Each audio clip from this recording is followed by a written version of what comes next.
wabarakatuh. Saya Syadja Salsabila Putri.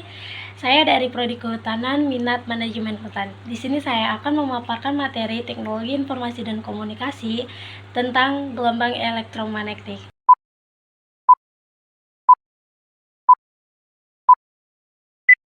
Gelombang elektromagnetik. Yang dimaksud dengan gelombang yaitu getaran yang merambat dari suatu titik ke titik lainnya melalui suatu media atau ruang hampa. Sedangkan gelombang elektromagnetik adalah gelombang yang memancar tanpa media rambat yang membawa muatan energi listrik dan magnet. Nah, adapun beberapa sumber gelombang elektromagnetik. Yang pertama yaitu sinar matahari, yang kedua lampu infrared, dan yang ketiga yaitu lampu ultraviolet.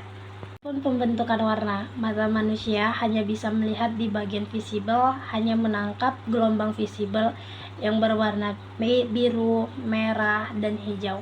Semua warna adalah gabungan dari tiga warna tersebut.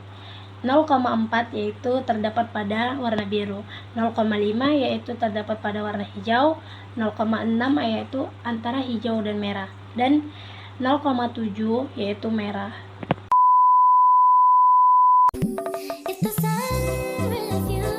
Adapun remote sensing, yaitu ilmu, seni, dan teknologi untuk memperoleh informasi tentang objek atau fenomena di dekat permukaan bumi tanpa kontak langsung, melainkan melalui analisis hasil perekaman respons spektral objek yang direkam di dalam bentuk citra. Yaitu tanpa kontak langsung bukan berarti tanpa sampel di lapangan. Citra yaitu termasuk foto dan citra serupa yang melibatkan spektrum elektromagnetik yang lebih luas. Yang biasanya digunakan di bidang kehutanan yang pertama yaitu ada satelit. Satelit adalah benda yang mengorbit benda lain di luar angkasa.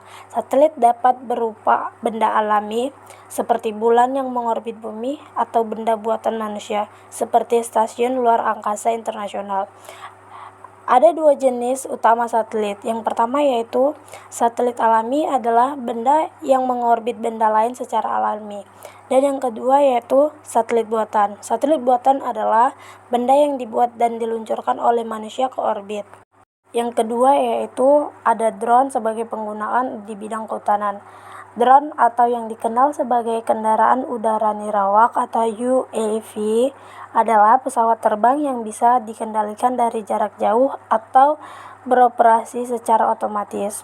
Drone semakin populer dalam beberapa tahun terakhir karena penggunaannya yang beragam, termasuk di bidang kehutanan.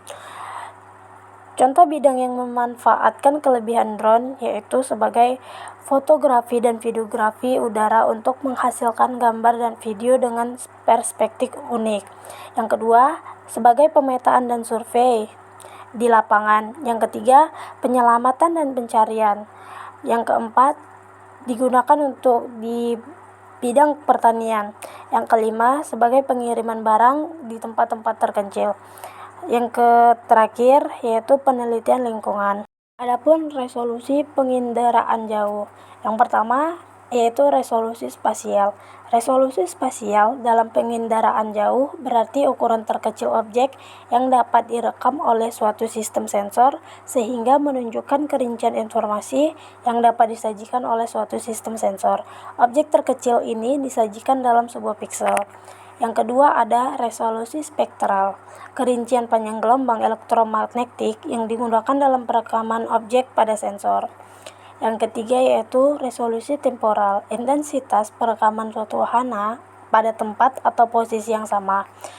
Dan yang terakhir yaitu sebagai resolusi radiometrik.